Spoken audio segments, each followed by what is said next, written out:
This is so out of the ordinary. It's so tragic. There's no way you could have predicted it. Right now at 4, an unpredictable death. A Western New York family is dealing with heartache after their 10-year-old dies in a tragic accident. The impact it's having on the community.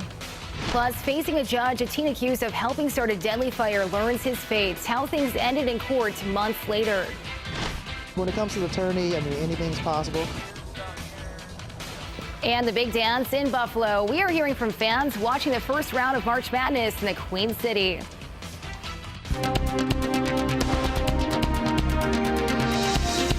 No one wants to see a kid die. No one should have to bury their children. First at 4, new details about the little boy killed in a tragic accident in Pendleton. The Niagara County Sheriff's Office just released the boy's name this afternoon as 10-year-old Benjamin Wasick. They say he died last night after he was trapped in a pile of snow. Good afternoon and thanks for joining us. We are learning Benjamin's death is being ruled accidental. Officials say he suffocated. The sheriff's office says he was helping his parents with chores on his grandfather's farm in Pendleton, including helping remove the snow. Authorities say he was digging a tunnel into a large snow pile when it collapsed on top of him. Sheriff Jim Vautour says the entire community is feeling the death, even first responders who worked so hard to save his life. First responders were on scene within a few minutes. First aid was given to young Ben. CPR and AED was applied to him. Everything was done at the scene to try and revive him. Snowbanks can be dangerous, but this is so out of the ordinary. It's so tragic. There's no way you could have predicted it. Benjamin was in the 4th grade in the Star Point Central School District. The district released a statement saying in part, quote, "Benjamin will be greatly missed and will always be a part of the Star Point family. Counselors will be available for students, 911 dispatchers, and first responders." A teen babysitter accused in the death of a 2-year-old boy in Marilla was in court this afternoon. 17-year-old Devin Vanderwidge was arraigned on second-degree murder charges. He's accused of beating 2-year-old Ethan Bigham while he was babysitting him last week. Ethan later died from his injuries. Vanderwidge pleaded not guilty in court today. He is now being held without bail. We'll hear from attorneys on both sides of the case coming up on News 4 at 6. In Lockport, a teen pleaded guilty this afternoon to charges of burglary and arson in a deadly fire at a tire recycling plant last August. He's accused of starting the fire that killed 14-year-old Joseph Phillips. The teen on trial was facing a criminally negligent homicide charge. We are learning that charge and all others have been dropped. Attorneys say Phillips and the teen accused snuck into the building and lit pieces of paper on fire, leading to the massive fire.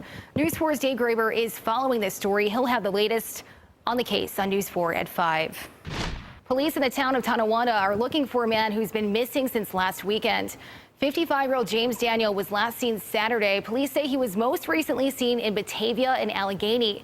He's 6'9" and about 300 pounds with short gray hair, green eyes, and a goatee. Call the number on your screen if you have any information.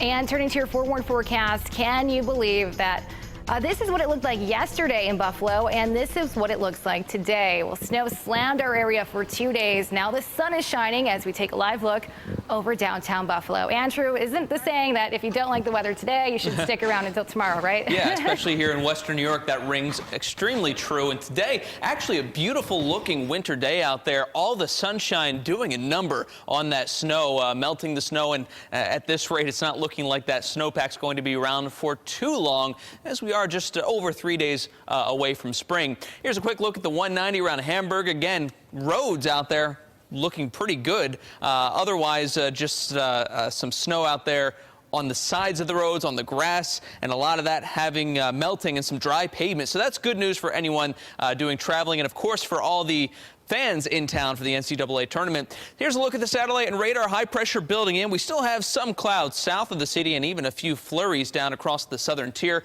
but really nothing substantial. And high pressure will keep our skies mainly clear for tonight. Temperatures outside right now still right around freezing in Buffalo, 33 at the Falls, some upper 20s south of the city. But with that sunshine, despite those freezing temperatures, we are still seeing that snow melting. Well, tonight is going to be another chilly one. If you're heading out for your Thursday evening, temperatures falling down into the 20s, especially once we lose that daylight, and it will be a little bit chilly, even some teens overnight, waking up tomorrow morning. But overall, a fairly nice start to your Friday with some sunshine early on and clouds later in the afternoon. So for tonight, mostly to partly clear skies that will allow temperatures to back off into the lower 20s and some teens, especially through the southern tier valleys. It will be quite cold with that breeze calming. So a very tranquil start to your day tomorrow. Grab a pair of sunglasses. Still going to be very bright for that morning commute.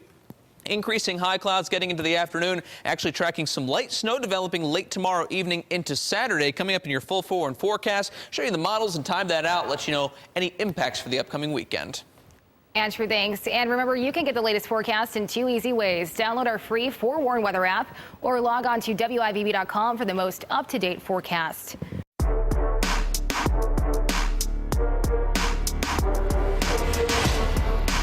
Well, March Madness is underway right now. Thousands of fans are inside KeyBank Center right now for the first round game between Bucknell and West Virginia.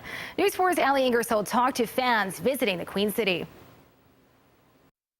Just look at this. Buffalo is showing off today. The sun is shining. People are down here handing out sponge candy and New Era caps, welcoming all of these out-of-town fans here for the NCAA tournament. It's just kids having fun.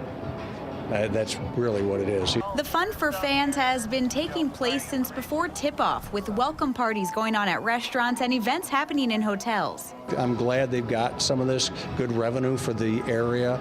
This is what we do, my husband and I. This is our vacation. In case you couldn't tell from her sweatshirt, Marilyn McClintock is a Villanova fan. Like many out-of-towners, her trip was treacherous, driving in the middle of the snowstorm. It's a tough ride up, but we're glad we're here. Any thought in your mind that you weren't going to come, or no? No. We are true diehard fans. It's her second time in Buffalo to watch the men's basketball team. She followed them here for the 2014 tournament. The food is really good, the restaurants. We went out last night and had a nice, actually to the same restaurant we were in 3 years ago. That's how good it was. We went back.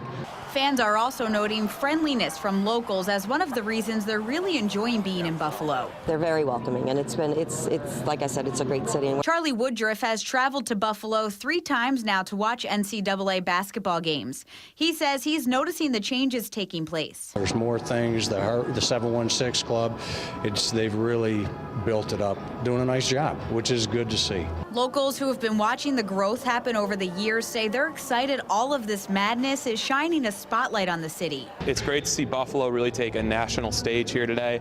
I've got great hopes for the tournament here and only good things to come in the future. Many are thinking about the near future, and they're hoping that it holds a national title for their team. When it comes to the tourney, I mean, anything's possible. That's the beautiful thing about this tournament. You never know. That's what I love about it, is the excitement and predict the unpredictable. This is only day 1 of the tournament, too. For a lot of people, they'll be in town throughout the weekend, so a lot more action going on. We'll have you covered on News 4. Reporting from KeyBank Center, Allie Ingersoll, News 4. Allie, thanks. And a visit to the Queen City wouldn't be complete without some Buffalo food. News 4's Angela Christoforos tells us how restaurants are preparing for big crowds. Angela? That's right, Christy. Dozens of restaurants, especially those close to KeyBank Center, were packed when I was there earlier today. Out-of-towners are getting their fix of traditional Buffalo foods like wings. It's all hands on deck at restaurants like 716 and Pearl Street Grill and Brewery as thousands of college basketball fans get a bite to eat in between games. Now, of course, Buffalo has hosted the NCAA tournament before, and each time it's hosted, the city has something more to offer. There's more restaurant options around town than there were in the past, and several are within a 15-minute walk of KeyBank Center. We got the buffets. We're utilizing every space we have available here with our patios and the other banquet floors. I think this year we're better suited to do it than ever before. Well, when they come in, it's beef on wick and chicken wings all day long. Definitely Buffalo wings. I heard Duff's is the spot to go to. Now, people need a way to get to these restaurants, especially since it may still be too chilly for some people to get to places by foot. A lot of fans noticed how much Buffalo has grown, but they also noticed there's no ride sharing. Coming up in the next half hour, you'll hear their thoughts and how fans are being accommodated around the city. Live in the studio, Angela Christoforos, News 4 at 4. Angela, thanks. And we have a couple of programming notes to pass along to you. We will not have a new newscast tomorrow because of our coverage of the NCAA tournament. So again, that's tomorrow at noon. And News 4 at 5 will air on Channel 4 after the Bucknell West Virginia game. And later tonight, our March Madness coverage continues on Channel 4. Wheel of Fortune and Jeopardy will be on the CW at their regular times on the CW.